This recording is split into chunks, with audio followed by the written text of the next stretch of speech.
Welcome to the Frustration and Freedom Podcast. My name is Mike Bemis, Senior Advisor Development Consultant at Simplicity Minneapolis. I got my co-host here, Jeremy Karja, Senior Advisor Development Consultant at Simplicity Minneapolis. Jeremy, we're going to talk about a lost art today.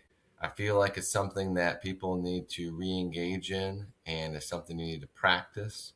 It's something that is very inexpensive marketing that I feel like people don't do enough today, and that is referrals. Let's talk about referrals, Jeremy.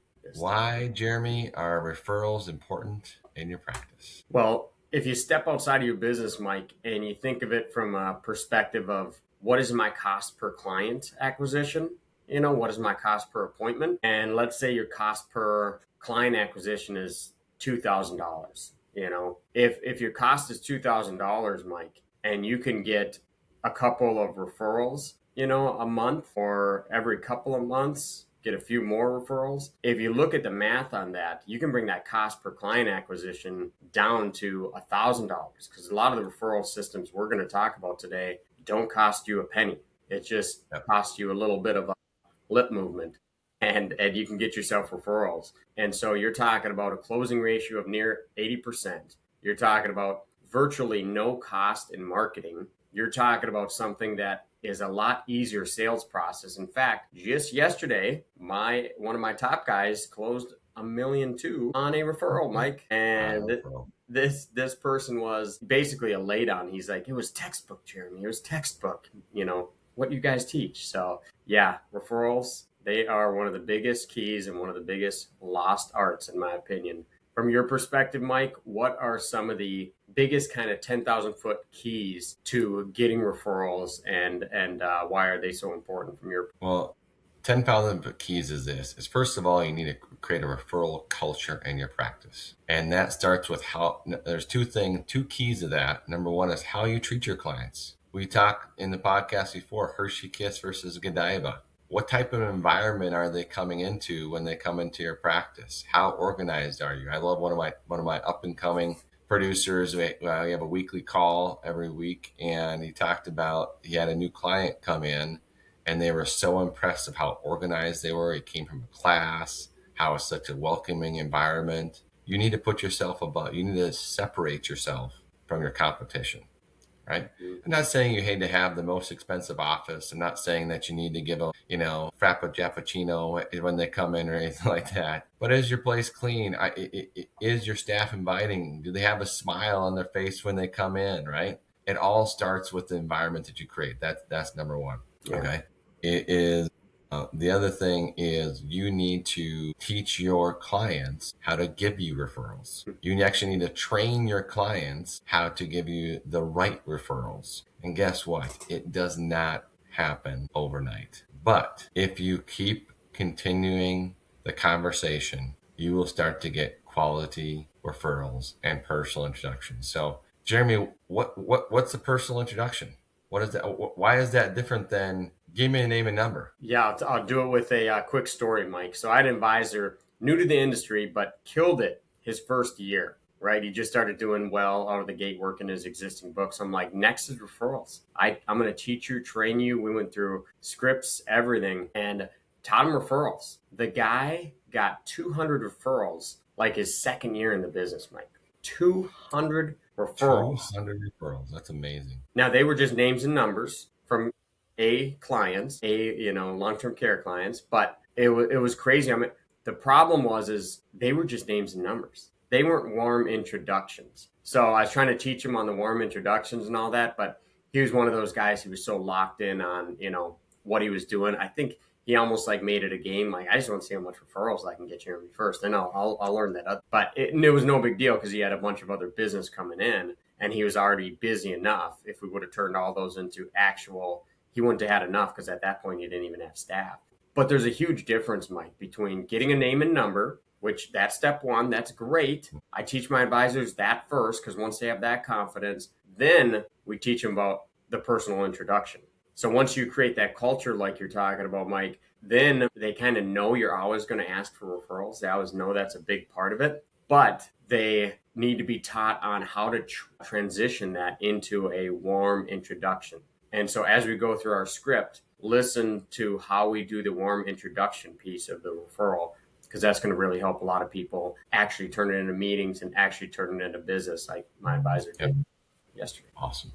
I mean, so there's a couple ways to get a personal introduction. So a personal introduction, what that is you're actually having your client talk to the referral and introduce you to them. It doesn't have to be face to face. They can meet at the watering hole at work, right? It could be at the club. It could be at church. It could be at the course or whatever, pickleball, whatever the heck it is, right? To have that person, that introduction at the barbecue, or Yes. whatever. Not the dance club, though, right, Mike? You're talking like a golf club or something. Just want to clarify it in case we have Thank you for some clarifying that. Yeah, I would confusion. probably say the golf club. Yeah, yeah.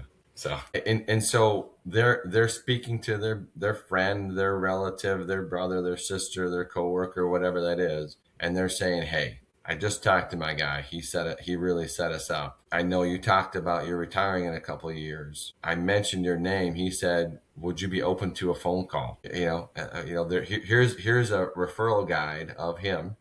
We'll talk about that in a second, right? Here's a referral guide of him or her. Would you be open to a conversation? They really helped us. They're different than anybody I've seen before. They love being a resource and helping people. Would you be open to a conversation? That's simple, Yeah, right? love it. They're probably going to invite you to their next class. They're probably going to invite you to their next workshop as a way to meet them, right? So I think the big thing is coaching the client on how to do that personal introduction. So a couple different ways to do that, right? We have something called a referral guide. So if you come join Team Elevate, we're going to help create a referral guide. It's a mini magazine of you. Mike Steranka gave these out like they were just candy, right? He would give them as gifts at the holiday party, right? He'd give each client 10 referral guides with a bow, right? And it's a great way to have a mini magazine of you and your practice so that your clients can not give, hey, here's my guy's business card, here's my gal's business card.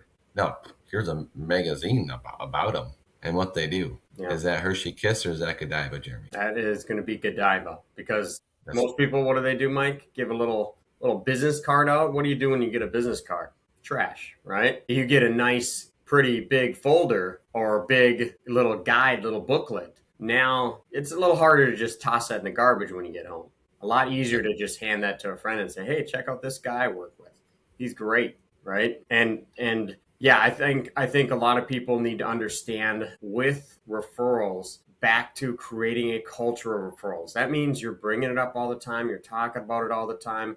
You have systems around your referral process, right? You can do just a couple of our different referral systems and you'll get some results. I've had one guy just do one of them and he got great results, right? Maybe a couple of them and got great results. But you start creating that culture like you're talking about. That's when you see some incredible results and you're getting 10, 15, 20 referrals a month. Which reminds me too, Mike, when we used to do our little regional academies, remember those little 3-hour trips, 3-hour tours around the country? They're like a mini version of our coaching. We would go around the country and we'd do these presentations. Well, I would always ask the question when I was presenting, Mike, how many in the room are getting referrals? All right, keep your hands up if you're getting 5 or more referrals a month. Everyone hand, or 1 or more referral, maybe 3, 4, 5, 6 of the 50 hands would be up. 2 or more referrals, maybe 1 or 2 hands left. 3 or more, 0. Almost never did people get above 3 referrals a month. And it made me realize, well, why aren't people getting, these are some good producers in the room and they're not getting referrals. And I think one of the biggest things why advisors don't do it, so those of you listening, if you ask yourself, why am I not getting referrals? Number one, you're not asking, right? But then ask yourself, why are you not asking? A little thing called fear, right? False evidence appearing real. In your mind, you've thought that this person, it'll be awkward to ask them for a referral, and you're going to change the dynamic of the relationship you have with them. And the truth of the matter is there's fear on your side. There's fear on their side of giving you a referral. So one of the biggest things you have to attack right away is either just addressing that fear right out of the chute. Some of my advisors do.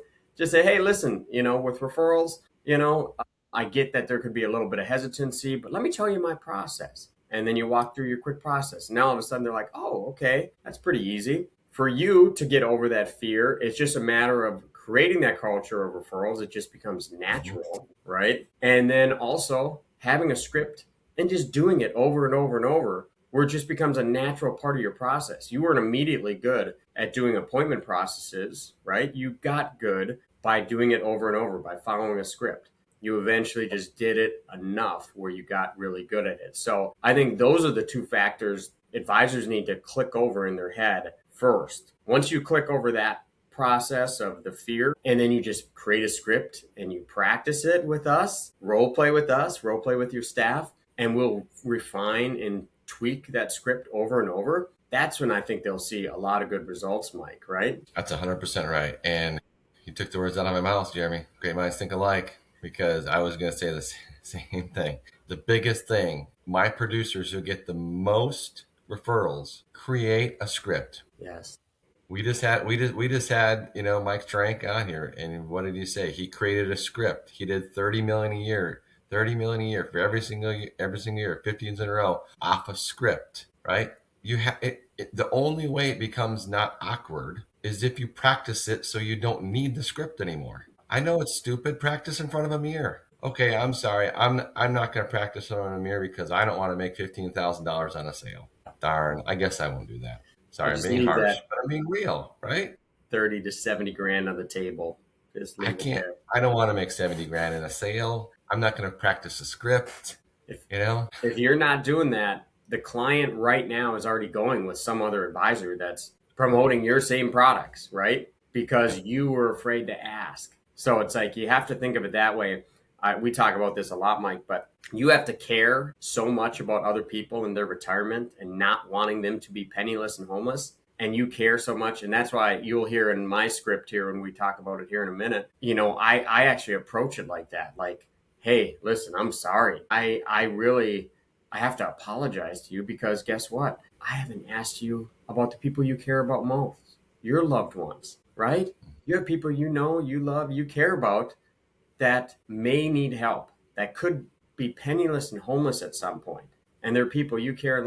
I want to at least give them that opportunity, just like I gave you. So, and that can roll right into a script. But that kind of mindset of you're actually helping people versus trying to get something is another mindset shift I think advisors need to have too, right, Mike? 100%. I think you need to understand that what we do and what we coach is different than most other advisors, and you're differentiating yourself than everybody else. Yeah. And so your process is going to be different. So there's good people out there, but I consider you're a level above, right? And there's a lot of good people, well-meaning people, whatever. But with what you're doing, especially on a guaranteed basis to help somebody retire and have the retirement that they want. Dude, I get jazzed about that, right? We help thousands of people retire. Like it's an important thing. It means something.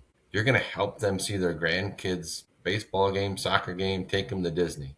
And that's going to matter more about than the statement that they have, right? So what we do is important. And so it's 100%. How to get referrals is about you working together as a team, because people want to. I believe that in this world, people still want to help other people, and they actually really enjoy doing that. I believe that's in human nature. So part of that script can be, hey, who can we help? Who do you think we can help just like we helped you? Who can we help together? Who do you care about that you would feel bad if they didn't get to go through this process and then something bad happened? Yeah, right? I love that. Let's do a couple scripts. What, Jeremy? You got a script? Yes. I'm your client. Okay. Let's do a quick role play. Let's say that I went to a seminar. I became a client. You're at the policy delivery. You just gave me my personal financial inventory binder. My wife loves it way more than I do because I had a shoebox before the personal financial inventory binder. So let's pick up right there. I love that. And by the way, quick note on that. Two of the easiest, quickest places where advisors can start getting referrals immediately: policy delivery and annual reviews, right? So yep. Yeah, I love this. Let's do it. All right. So Mike and Emily, I gotta say, I really enjoyed this process with you both. And what did you think of the process? I want to know from your perspective, how better do you feel now with your retirement and where your future is going from a financial perspective than you did prior to us putting this work. I mean, we're completely jazzed. I mean, we're retiring 3 years sooner than we thought, and we're so excited to take that trip to Europe like we want to while we're healthy, and so we're excited. She's already planning the trip. You know, she's spending the money, Jeremy.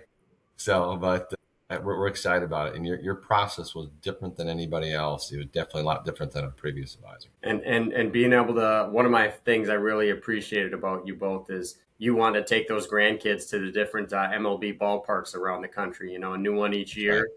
That's got to feel good to know we can do that and not have to worry about your bank account. Yep. What about So the we're excited. market? Not having to worry about the market and the wars and who's in office and inflation, taxes, knowing that you have a set amount, your $132,000 guaranteed the rest of your life, plus that $750,000 of play money, walking around money. How does that make you feel? We didn't know it was possible. I mean, we didn't before we met you. We didn't know if we had enough. And so, I mean, again, your plan was completely different than anything we've seen I before. love it. I love it. And quick pause from the role play. So what we're doing there is we're getting the client in the mindset of they're thankful that they did this process with you, right? That's called the setup. Okay. So all right, back into role play. So I got to tell you, Mike and Emily, that this is what I love doing, right? This is what I help people's retirement dreams come true. So as you can imagine, I really love and enjoy what I'm doing. So what I think about a lot of times is you also have people that you know, you love, you care about, which we talked about a little bit, you know, in the meeting process. But I want to be able to help them too, right? So I got to ask you both, are there some people that kind of come to the top of your mind? You know, if you look at the sheet here, you got a circle with you and then some people around it. Those people are, those empty circles are people that you know, you love, you care about. Now, those people, I want to tell you, you don't have to determine if they have a need, Mike. I'll determine if they have a need. You just determine if they're nice people. I like working with really nice people like you and your wife here. So again, these may be people that off the top of your head, you may know them from different spots, right? But what I found in doing this is, you know, well, let me tell you this, our process is real simple. You know, when we get a referral from somebody, an introduction, we call it, when we get an introduction from somebody, all we do, we don't put any pressure on them. We just simply send them a packet of information and introduce ourselves and ask them if they want to meet with us. And guess what? If they do, great. We'll give them a second opinion. If they don't, great. No problem at all. You know us, we're not very pushy people, as you saw in the process here, but we just love helping people. And we would hate for the people you know, you love, you care about, something to happen to them and not be introduced to this sort of retirement planning. We want them to have the same good feeling throughout their retirement that you and Emily now have. So let me ask you this.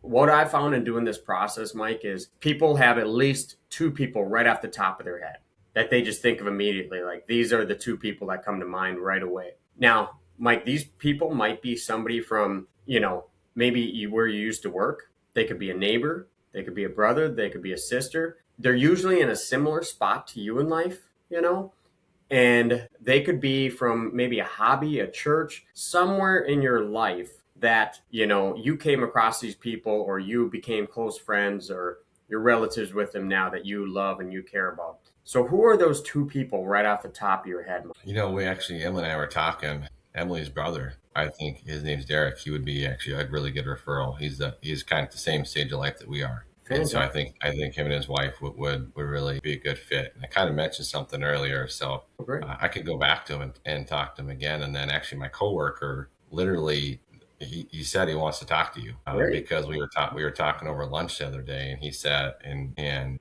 he's not happy with this guy actually right now, and so Okay. he would be another good person. Got it. Okay, so first off, who's Derek's wife? Stephanie. Got it. Derek and Stephanie. Okay, got it. Now, before we go to your coworker, tell me a little bit about Derek and Stephanie. I mean, we're with them all the time. They're great people. I mean, we hang out with them all the time. We have kids the same age, and so you know. And they're nice people like you guys, I assume, since they're family. Well, of course. Okay. Of course they're nice. Good. We like working with nice people. Feather flock together.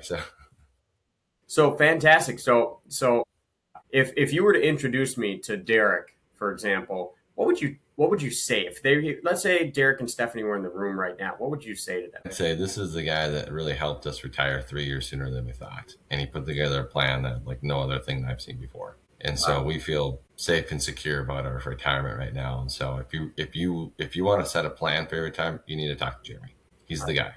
Perfect. Perfect. So do you usually communicate with them on text, email, phone call, see them in person? What's the Yeah, I usual? mean we'll see him at church this on Sunday. I could talk to him then. Great. That's what I was going to ask. Yeah. So if you don't mind, talk to them on Sunday. Email, call us. Let us know that you spoke to them on Sunday. And if we don't hear from you, we'll call you Monday, and we'll give them a call on Monday or Tuesday, and then we'll just introduce ourselves, like I said, and send them that packet. That sound good? Could you Sounds. do that? I can do that. Fantastic. Okay. And then you mentioned also your coworker. Tell me a little bit about your coworker. What are their names? His name's Chris. Chris. Okay. And the wife? Is he married? He's actually single. Yeah, yeah, Okay, he's single. single. Yeah, Okay. yeah, So Chris, you said is nearing retirement, but he's a little concerned with the market. Did you say? yeah. He's really concerned with the market. A guy that he has right now, with everything going on and the market going up, he actually lost a little bit of money, so he was Wow. frustrated with that. Got it. And he's concerned about the world events that are going on right now a little more than I think he should be. Got And it. so I did, well, you need to talk to Jeremy because Jeremy's the guy to talk to. So you've already introduced me Yeah. in a sense. Fantastic. Yeah. And Chris is obviously a nice guy as well. Good I guy. told him we were meeting today, so he's actually expecting your call. Fantastic. So here's what we'll do. We'll do the same thing then. Today's Friday. We'll either give him a call this afternoon, just so he knows, and just send him a packet. If not, Monday morning sometime. And we'll do the same thing, just send him a packet. So I appreciate that. Is there anyone else? Because I don't want to, again, we love what we do. You have people you love, you care about. Usually you don't even know their full financial picture, Mike, but there are needs out there. Just like maybe people viewed you and Emily as, oh my gosh, they're doing great. They don't need anything. They don't. But underneath the surface, you start looking at it and you realize there's some tweaks that need to be done to have a healthy, comfortable retirement. So with that in mind, are there any other individuals that are nice that you really care about so much, or Emily, you really care about so much that you would actually want to at least introduce them to what we do to see if a second opinion might be helpful? I mean, we could think about it. Is there if we come up with somebody like what's the best way to do it if I think of somebody else? Yeah, so here's what I'll do. We have these beautiful referral packets. I'm going to hand you here. So I'm going to give you each three of them because it's hard sometimes to introduce people, right? There can be a little bit of awkwardness, like, all right, what are you roping me into? But if you give them this packet and let them know that, hey, these are good people, these people aren't going to harass you, I would ask that you just simply hand those to those individuals whenever you think of them. Call our office, let us know who you gave them to so we can send them additional packet of information. And we'll do the same thing. We'll just follow up and say, hey, if you want to meet, great. If you don't, great. Simple as that.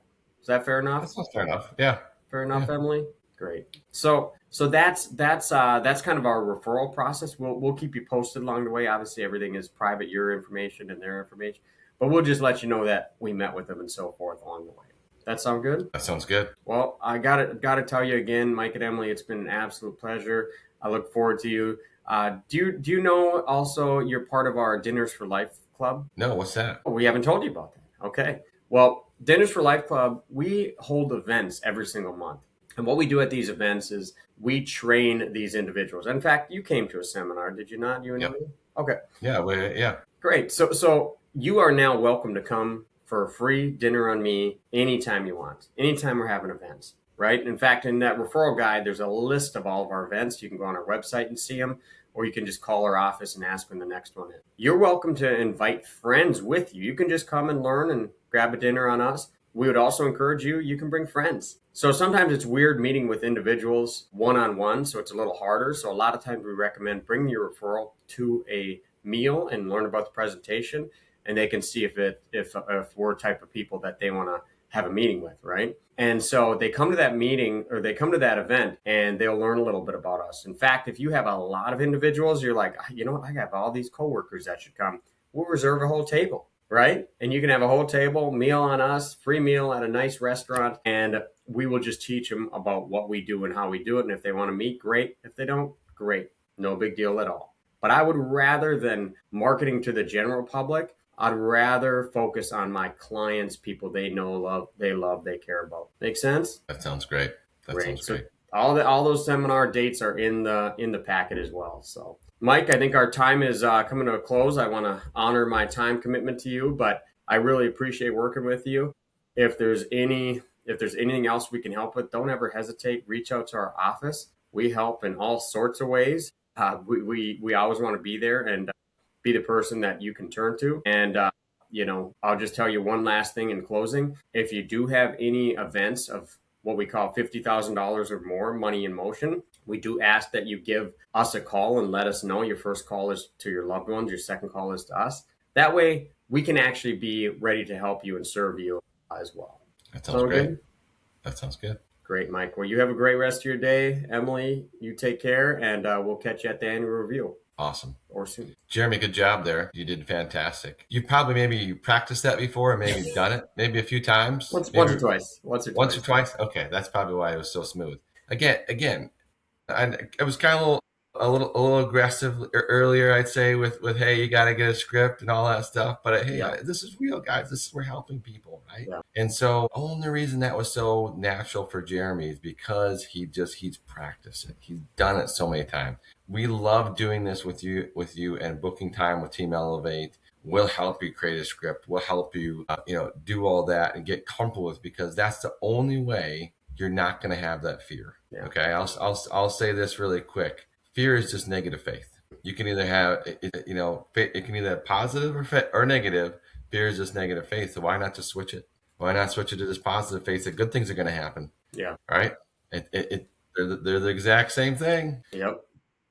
So I'll say this. What I really loved how you did there is how what a lot of my producers do is they'll invite referrals to their next event. What a fantastic way, especially when you're asking for those referrals.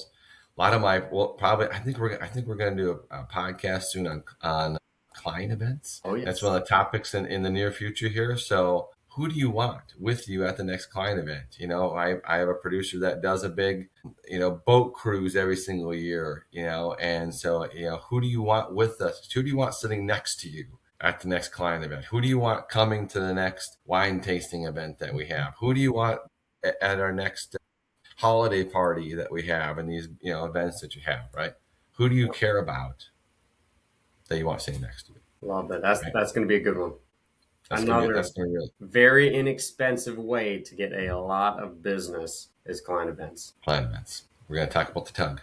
We're going to talk about the tug on the shirt. Well, tug on the shirt. So listen to that. So if you do not have a referral process, if you do not have a referral script, we'd love to help you. Yeah. And we'd love to help you be this as a part of business. Again, Mike Stranka did 30 million years in production every single year, 15 years in a row. A third of that business was from referrals. A third of it was from existing clients, and a third of it was from seminars. Yeah. People say, oh, he got all his business from seminars. No, there's only about a third of it, right? The other of it was from existing clients, how to work that book correctly. And then a third of it was from referrals. So again, if you need to create that referral practice, actually one thing I was going to say earlier, I love coaching the staff of my producers how to get referrals. Staff can ask too. They can. And they can help create that culture. So we just covered one referral system today. So future episodes, we'll cover the other 9, right? I mean, there's so many different referral processes and systems you can put into place. This is probably the easiest, quickest one you can implement in your business tomorrow. So a lot more to go. There's a lot on the psychology on some of the pieces I said. You may ask, why did he say that? Or why did he approach it that way? There's little pieces of psychology along the way on why you say certain things. We'll probably break that down in a future episode as well, so people understand each piece along the way. But yeah, write your script. We have scripts. We will give you scripts. Give us a call. And how about, Mike, we do something we don't usually do unless you're appointed with us. We don't typically do this, but we'll give you a free sample script and role play with you that script as well. So, give us a call and we will do that for you and get that set up for you. Awesome. All right, come join Team Elevate. Let's go. Let's go.